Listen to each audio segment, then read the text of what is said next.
Online teaching OT के आज इस वीडियो में मैं आज आपसे बात करने वाला हूँ एक बहुत ही इंटरेस्टिंग और इम्पॉर्टेंट टॉपिक के बारे में जो कि एल्गी के अंदर हमें देखने को मिलती है। और स्पेशली अगर हम बात करें तो एल्गी में जो एक बहुत ही स्पेशल ग्रुप होता है जिसका नाम है साइनोफाइसी। अब ये जो साइनोफाइसी होता है ये जाना जाता है कुछ एडवांस कैरेक्टर के लिए, या फिर मैं ये कुछ कहूँ कि ये कुछ अलग से कैरेक्टर के लिए जाना जाता है, जिसके कारण ये हमारी एल्गी से थोड़ा सा अलग होता है। लेकिन चूंकि ज़्यादा सिमिलैरिटीज़ देखने को मिलती हैं, ऑटोट्रॉफ होता है, इसलिए हम इसको जगह जो है वो एल्गी के साथ में देते हैं। अगर हम आपसे बात करें इस चीज़ को लेकर के कि क्या हमारा जो हमारा साइनोफाइसी होता है या जो हमारे साइनोबैक्टीरिया होते हैं उनके अंदर क्या क्या छोटी छोटी स्पेशलिटी होती है, उसके बारे में मैं आपसे थोड़ी सी बात करूंगा। सबसे पहले देखिए, जितने भी हमारे साइनोफाइसी के मेंबर होते हैं वो बेसिकली अगर हम बात करें तो उनको हम लोग ब्लू ग्रीन एल्गी के नाम से जानते हैं।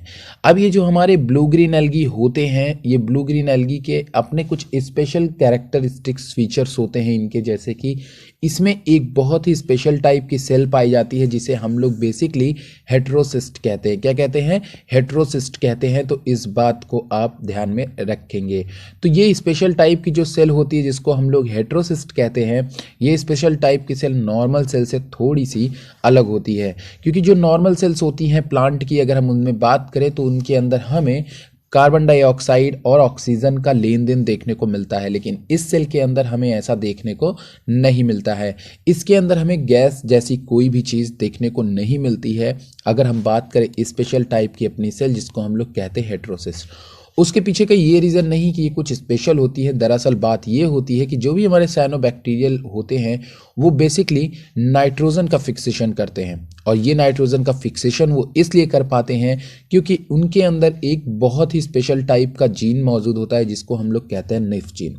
निफ जीन एक बहुत ही इंपॉर्टेंट और कैरेक्टरिस्टिक्स जीन होता है जिसका अपना एक अलग फंक्शन है नाइट्रोजन को फिक्स करने का। और उस जीन के ऊपर और भी सारी रिसर्च हो रही है कि और सारे प्लांट के अंदर आखिर अगर ये जीन पाया जाने लगे तो वाकई में बहुत ही कमाल की बात हो जाएगी। सभी प्लांट ऑटोमेटिकली नाइट्रोजन को फिक्स करने लगेंगे। ज़्यादातर जो हमारे साइनोबैक्टीरिया होते हैं वो किसी न किसी अदर प्लांट के साथ में सिम्बियोटिक रिलेशनशिप में रहते हैं। कहने का मतलब ये है कि वो दूसरे प्लांट को नाइट्रोजन फिक्स करके देते हैं और बदले में उनसे न्यूट्रिशन या फिर नरिशमेंट या फिर सब मतलब उनसे जुड़ करके भी रहते हैं। तो कई दफ़े उनके लिए काफ़ी ज़्यादा फायदेमंद हो जाता है, जिस तरह से हमारा बैक्टीरिया। तो यहाँ पे यही चीज़ें हैं कि जो भी ऑर्गेनिज्म नाइट्रोजन को फिक्स करते हैं वो ज़्यादातर देखे जाते हैं कि सिम्बियोटिक एसोसिएशन करते हैं। ऐसे जो भी ऐसे एल्गी होते हैं वो हमारे सॉइल कंडीशंस के लिए बहुत ही ज़्यादा अच्छे होते हैं। अब यहाँ पे हम लोग अपने टॉपिक पे आते हैं और बात करते हैं हेटेरोसिस्ट के बारे में कि आखिर ये जो स्पेशल टाइप की मैं सिस्ट की बात कर रहा हूँ, आखिर इसके अंदर ऐसा क्या होता है जो इसको काफ़ी स्पेशल बना देता है। देखिए, पहली बात अगर हम आपको नॉस्टॉक के स्ट्रक्चर की बात करें जो आपको बगल में दिख रहा होगा, तो इसमें आप देख रहे होंगे कि आपको क्या दिख रहा है कि आपको कई ढेर सारी सेल दिख रही होंगी और बीच में आपको एक स्पेशल सेल दिख रही होगी जिसको हम लोग हेटेरोसिस्ट कहते हैं। ये सेल हमारी नॉर्मल सेल के मुकाबले बड़ी भी होती है और इसका कलर थोड़ा सा डल होता है। ठीक है, हल्का हल्का कलर होता है। अगर मैं बात करूँ तो ये आपको ट्रांसपेरेंट टाइप की भी देखने को मिल जाती हैं। अब यहाँ पे देखिए बीच बीच में ये हमारी सेल्स मौजूद होती है और ये सेल्स शेप में बड़ी भी होती हैं और दिखने में ही काफ़ी ज़्यादा अलग दिखती है। इसलिए अगर हम इसको अंडर माइक्रोस्कोप देखते हैं तो ये हमें बहुत ही अच्छी तरह से विजिबल हो जाती है। अब यहाँ पे जो हमारे सामने डायग्राम है हम इसके बारे में बात कर लेते हैं। सबसे पहले देखिए क्या होता है, एक नॉर्मल सेल के अंदर आप क्या जानते हो कि फोटोसिंथेसिस होता है। फोटोसिंथेसिस की जब रिएक्शंस होती है तो उस समय जो सबसे कंपलसरी चीज़ होता है वो होता है वाटर का ब्रेकडाउन होना। वाटर का ब्रेकडाउन होने के बाद ऑक्सीजन का रिलीज होना। यहाँ पे जो नॉर्मल जो वेजिटेटिव सेल होती है वो चीज़ हमें यहाँ पे देखने को तो मिल जाती है, पर अगर हम बात करें इस पोजीशंस में या हेटेरोसिस्ट में तो यहाँ पे किसी भी तरीके का पिगमेंट सिस्टम 2 काम नहीं करता है। मेरी बात को ध्यान रखना, यहाँ पे हेटेरोसिस्ट के अंदर किसी भी तरह का पिगमेंट सिस्टम काम नहीं करता है, मतलब कि पिगमेंट सिस्टम 2 काम नहीं करता है। इस बात को ध्यान रखिएगा। अगर आप पिगमेंट फोटोसिंथेसिस के बारे में जानते होंगे तो आपने पिगमेंट सिस्टम 2 और पिगमेंट सिस्टम 1 के बारे में भी जानते होंगे। पिगमेंट सिस्टम 2 जो होता है वहाँ पे बेसिकली क्या होता है, लाइट की प्रेजेंस में वाटर का ब्रेकडाउन होता है, मतलब H2O का ब्रेकडाउन होता है और बदले में ऑक्सीजन प्लस हमारे जो इलेक्ट्रॉन हैं वो वहाँ से निकलते हैं और ऑक्सीजन रिलीज होती है। अब यही ऑक्सीजन जो होती है वो यहाँ पे ब्रेकडाउन नहीं हो सकती है। कहाँ पे? हेटेरोसिस्ट के अंदर। मतलब पिगमेंट सिस्टम 2 अपना फंक्शन हेटेरोसिस्ट में नहीं कर सकता क्योंकि वहाँ पे ऑक्सीजन रिलीज होती है। अगर हेटेरोसिस्ट में ऑक्सीजन रिलीज हो गई तो इतना भी क्या खतरनाक चीज़, देखिए अगर हेटेरोसिस्ट सेल के अंदर नाइट्रोजन रिलीज हो गई तो यहाँ पे एक एंजाइम है जिसका नाम है नाइट्रोजिनेज। क्या नाम है? नाइट्रोजिनेज। ये एंजाइम डीएक्टिवेट हो जाएगा और नाइट्रोजन को फिक्स करने के लिए ये एंजाइम जो होता है वो हमारा कंपलसरी होता है। तो मैंने क्या बात बताई कि हेटेरोसिस्ट के अंदर पिगमेंट सिस्टम 2 रन नहीं करता है, जिसके कारण वाटर मॉलिक्यूल का ब्रेकडाउन जो है वो वहां पे नहीं होता है और ऑक्सीजन नहीं बनती है, जिससे नाइट्रोजनस एंजाइम हमेशा एक्टिवेट रहता है। लेकिन अगर यहाँ पे वाटर मॉलिक्यूल का ब्रेकडाउन हुआ तो ऑक्सीजन रिलीज हुई तो नाइट्रोजिनेज एंजाइम एक्टिवेट नहीं हो पाएगा, और अगर वो नाइट्रोजनेज एंजाइम एक्टिवेट नहीं हो पाएगा तो वो नाइट्रोजन का फिक्सेशन नहीं कर पाएगा। इसलिए क्या होता है कि जो पिगमेंट सिस्टम 2 है वो बगल वाली जो उनकी नेबरिंग सेल होती है, वेजिटेटिव सेल होती है, मतलब नॉर्मल सेल होती है, कॉमन सेल होती है, वो सारा फंक्शन करते हैं। देखिए इसने क्या किया, कार्बन डाइऑक्साइड को लिया, पिगमेंट सिस्टम को 2 को रन कराया। कार्बन डाइऑक्साइड की यूज ये बाद में कर लेते हैं, लेकिन पिगमेंट सिस्टम 2 से जो भी इनको ग्लूकोज वगैरह बाद में जाकर के मिली साइकिल वाइकल रन करने के बाद, क्योंकि हमें हेटेरोसिस्ट के अंदर केल्विन साइकिल भी एब्सेंट होती है। जितने पॉइंट मैं आपको बता रहा हूं ये सारे पॉइंट आप नोट करते रहिएगा, इंपॉर्टेंट है। तो हेटेरोसिस्ट के अंदर केल्विन साइकिल, रुबिस्को एंजाइम ये कुछ भी नहीं होता है। इसलिए मेरी बात ध्यान रखना कि ये बिल्कुल भी ग्लूकोज वगैरह बनाने के लिए कैपेबल नहीं होते हैं अपने से, ठीक है। मतलब केल्विन साइकिल वगैरह यहाँ रन नहीं करती है।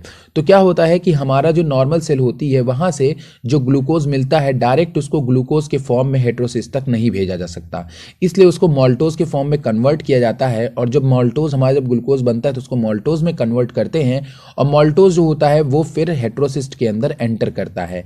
हेटेरोसिस्ट के अंदर G6P होता है, और ये जो G6P होता है यही क्या होता है, आगे ये पेंटोज साइकिल चलती है। ये जब पेंटोज साइकिल चलती है तो यहाँ पे हमें NADPH मिलते हैं, जिसको हम लोग पॉइंट वाइज अभी समझते हुए चलते चलेंगे। तो सबसे पहले जो चीज़ें लिखी हुई हैं उसके ऊपर थोड़ा सा ध्यान देते हैं ताकि एक क्रम से हम आगे बढ़ते रहें। कहते हैं कि they are usually larger than vegetative cells. जैसा कि मैंने आपको कहा कि वेजिटेटिव सेल्स के मुकाबले बड़ी होती हैं। डेवलप थिक टेगुमेंट्री लेयर, इनकी लेयर्स भी काफ़ी मोटी होती हैं। And hyaline button to point of attachment to vegetative cells. और यहाँ पे जो आपका ये वाला एरिया बोल रहा है जो कि इसको क्या करता है, वेजिटेटिव सेल से जोड़ने का काम करता है। Displaying a pale coloration and reduced autofluorescence, थोड़ा सा दिखने में हमें हल्का वल्का दिखने को मिलेगा। Heterocyst are highly specialized in the fixation of dinitrogen under aerobic condition. Heterocyst highly specialized हो जाता है जब dinitrogen under aerobic conditions के अंदर ये डी नाइट्रोजन हो जाता है। They represent successful solution to non trivial problem to avoiding nitrogenase inactivation by free oxygen in blah blah blah blah blah.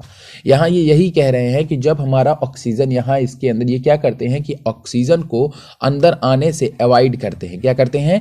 Avoid करते हैं, जिसके कारण जो हमारा नाइट्रोजिनेज एंजाइम है उसके ऊपर कोई भी इम्पैक्ट पड़ने नहीं पाता है। वही कहते हैं कि ये नाइट्रोजिनेज इनएक्टिवेशंस को क्या करते हैं, बचाते हैं ऑक्सीजन से फ्री रख करके। ऑक्सीजन अगर इसके अंदर आ गया, जैसा कि मैंने आपको पहले ही कहा, तो ये एंजाइम जो है वो हमारा क्या हो जाएगा, डीएक्टिवेट हो जाएगा। तो इस बात को ध्यान में रखना। और जो मेन हमारा की एंजाइम है वो हमारा यही एंजाइम होता है। अब अगर हम आगे की तरफ चलें और बात करते चलें तो यहाँ पे आपको डायग्राम के अंदर जो बातें हैं यहाँ पे बताया है कि diagrammatic representation of carbon and nitrogen exchange between the heterocyst. ठीक है, कहते हैं carbon and nitrogen exchange between the heterocyst and vegetative cell. मतलब जो नाइट्रोजन फिक्स हो रही है वो ग्लूटामिन, देखिए नाइट्रोजन के फिक्सेशन से सबसे बड़ी बात जो है यही है कि नाइट्रोजन के फिक्सेशन से जो हमें मिल रहा है वो बेसिकली उससे हमें फायदा होता है एमिनो एसिड का। क्या फायदा होता है? एमिनो एसिड का। और जब ये एमिनो एसिड बनते हैं, जब ये एमिनो एसिड बनते हैं तो ये एमिनो एसिड जो बनते हैं वो जाते हैं वेजिटेटिव सेल के पास, क्योंकि वेजिटेटिव सेल को प्रोटीन बनाने में हेल्प मिलती है। आ रही मेरी बात समझ में? तो नाइट्रोजन फिक्सेशन का यही रोल है कि जो एमिनो एसिड बनते हैं उसका फायदा वेजिटेटिव सेल को मिलता है, और वेजिटेटिव सेल बदले में इनको क्या देती है, वेजिटेटिव सेल बदले में इनको ग्लूकोज प्रोवाइड करती है, नरिशमेंट प्रोवाइड करती है। तो वही कह रहे हैं कि कार्बन और नाइट्रोजन का एक्सचेंज होता है किसके किसके बीच, हेटेरोसिस्ट और वेजिटेटिव सेल्स के बीच। Carbon compound are transported from the vegetative cell into nitrogen fixing heterocyst in the order to supply to necessary NADPH। अगर यहाँ पे ये कार्बन डाइऑक्साइड को अगर कार्बन अगर ये ग्लूकोज को सप्लाई नहीं करेगा तो यहाँ पे NADPH हमारा नहीं बन पाएगा। तो NADPH के बनने के लिए कार्बन काफी ज्यादा रिक्वायरमेंट होता है, क्योंकि उसके बगैर ये पाथवे जो पेंटोज पाथवे है वो हमारा रन नहीं करेगा, और जब तक पेंटोज पाथवे रन नहीं करेगा तब तक हमारा NADPH नहीं मिल पाएगा। अगर NADPH नहीं मिलेगा तो फेरोडॉक्सिन नहीं बनेगा, और फेरोडॉक्सिन नहीं बनेगा तो हमारा नाइट्रोजिनेज एंजाइम के एक्टिवेशन में काफी प्रॉब्लम होगी। तो कहते हैं the ammonia produce by nitrogen fixation to stimulation by glutamine synthetase. कहते हैं कि जो यहाँ पे अमोनिया आपको दिख रही है जो नाइट्रोजन से नाइट्रोजिनेज एंजाइम के थ्रू फिक्स हुई है, वो क्या हो रही है कि NH4 प्लस जो अमोनिया है वो बेसिकली ग्लूटामिन सिंथेटेज के थ्रू किसमें कन्वर्ट हो रही, ग्लूटामिन में। तो वही कह रहे हैं कि the ammonia produce by nitrogen fixation is assimilation by glutamine synthetase. किसके थ्रू, ग्लूटामिन सिंथेटेज के थ्रू, ग्लूटामिन सिंथेटेज के थ्रू ग्लूटामिन में बदल रही है। अब ये जो ग्लूटामिन में बदल रही है, अब ये ग्लूटामिन हमारी वापस लौट रही है कहाँ पे, वेजिटेटिव सेल में। तो देखो an majority of glutamine transported to the vegetative cell, दिख रहा है ना आप लोगों को। तो ये कहाँ पे पहुंच जा रही, जो ग्लूटामिन हो रही वो कहाँ पहुंच जा रही, हमारी वेजिटेटिव सेल में। तो क्या देखा आपने, यहां से जो भी हमें मिली, ठीक है। अब देखिए यहाँ पे पिगमेंट सिस्टम 1 भी रन कर रहा है ना, तो पिगमेंट सिस्टम 1 का जो फाइनल प्रोडक्ट होता है वो क्या होता है, ATP। जो फोटोसिंथेसिस पढ़ा उसके लिए सिंपल है। तो यहां से ATP गई, मतलब एनर्जी इसको मिल रही है, जितनी भी इनको यहाँ पे एनर्जी चाहिए वो इनको मिल रही है। तो फिक्स करने के लिए एनर्जी मिली, तो N2 किस में फिक्स हो गया, N2 फिक्स हो गया नाइट्रोजिनेज के थ्रू अमोनिया में फिक्स हुआ। अब ये अमोनिया जो है ग्लूटामिन सिंथेटेज की प्रेजेंस में कन्वर्ट हो गया ग्लूटामिन में, ठीक है। क्योंकि मैंने क्या कहा कि इसका मेन काम क्या है, अमीनो एसिड बनाना। किसका, नाइट्रोजन फिक्सेशन का मेन काम अमीनो एसिड बनाना। तो ग्लूटामिन कहाँ ट्रांसपोर्ट हो गया, वेजिटेटिव सेल के अंदर। अब वेजिटेटिव सेल के अंदर इसकी जो भी इंपॉर्टेंट है वो अपना करेगा, और उसके बाद इस ग्लूटामिन को कन्वर्ट कर देगा ग्लूटामेट में। अगेन इसको किस में कन्वर्ट कर देगा, ग्लूटामेट में। किस में कन्वर्ट कर देगा, ग्लूटामेट में। एंड देन ग्लूटामेट फिर से ट्रांसपोर्ट हो जाएगा हमारे हेटेरोसिस्ट में। तो ये साइकिल इसी तरह से चलती रहती है। आ रही मेरी बात समझ में। तो यहां से कार्बन डाइऑक्साइड आती है, यहाँ पे हमारे ग्लूकोज बनते हैं, ग्लूकोज ट्रांसपोर्ट होते हैं, पेंटोज पाथवे चलता है जिससे हमें NADPH मिलती है। NADPH एक्टिवेशन में काम आती है नाइट्रोजिनेज में। पिगमेंट सिस्टम 1 चलता है जिससे कि फाइनल प्रोडक्ट ATP बनता है। नाइट्रोजन का फिक्सेशन होता है, नाइट्रोजिनेज एंजाइम की हेल्प से अमोनिया बनता है, और फिर उससे हमारा ग्लूटामिन बनता है। तो इस बात को आप ध्यान में रखेंगे। आगे क्या कहते हैं, कहते हैं heterocyst are the only cells that express nif gene. Important है, मैंने क्या बोला कि यही एक अच्छी क्वालिटी होती है हेटेरोसिस्ट की, और सबसे एडवांस और सबसे यूनिक क्वालिटी होती है निफ जीन को एक्सप्रेस करना, जिसके कारण ये नाइट्रोजन की फिक्सेशन को कर सकते हैं, ठीक है। निफ जीन मतलब नाइट्रोजन फिक्सेशन करने वाली gene. Only cells that express nif gene and synthesize nitrogenase in heterocyst forming cyanobacteria, ठीक है। निफ जीन जो है वही हमारे नाइट्रोजिनेज को सिंथेसाइज करने में मदद करता है।